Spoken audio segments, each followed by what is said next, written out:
Yeah, that's super helpful. And the next thing I want to talk about, I think it will be super helpful because I think it's like an opportunity for like bridge building. There's the idea of like there being like a first cause or necessary being, because you devote a chapter talking about like the different kinds of cosmological arguments.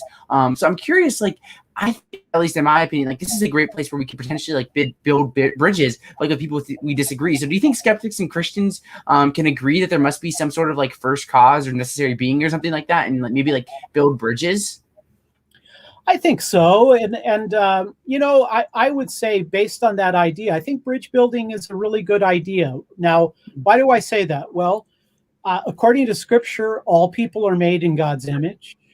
Mm-hmm. All people see the testimony of general revelation. The heavens declare the glory of God, Psalm 19.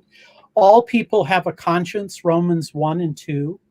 And all people are recipients of general grace. The Lord allows his sunshine, his rain to fall on all people. I would therefore say that there is a type of natural law. You know, when you look at all the major religions, Judaism, Christianity, Islam, Hinduism, Buddhism, Confucianism, they all have the second five of the Ten Commandments. It seems like we have a connectedness when it comes to reason and morality. And to draw your particular question, I do. I think it's reasonable to say that if anything now exists, and I think most of us are willing to say that something exists, I exist, you seem to exist, we're in the studio here, the world seems to exist. If anything now exists, then something must be eternal or something non-eternal emerged from nothing. Now, when we look at the world and we look at all of the things we encounter, it seems that the world and all of the particulars of the world are contingent, they're dependent.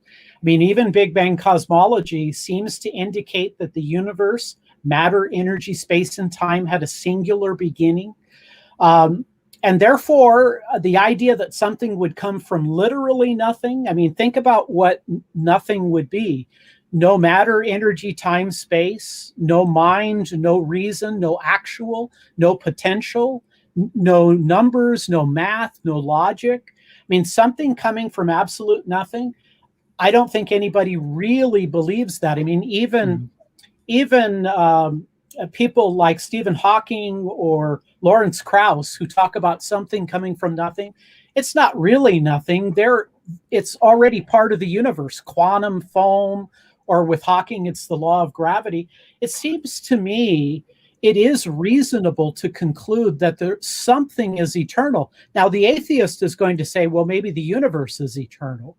Whereas we're going to say, no, the universe doesn't give characteristics of being eternal, but there must be an eternal God, a first cause, a God that is independent of time and space.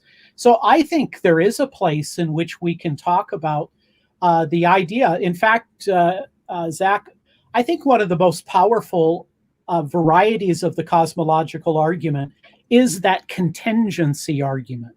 Mm-hmm. That reality seems contingent and therefore cries out to an ultimate first cause or a necessary reality.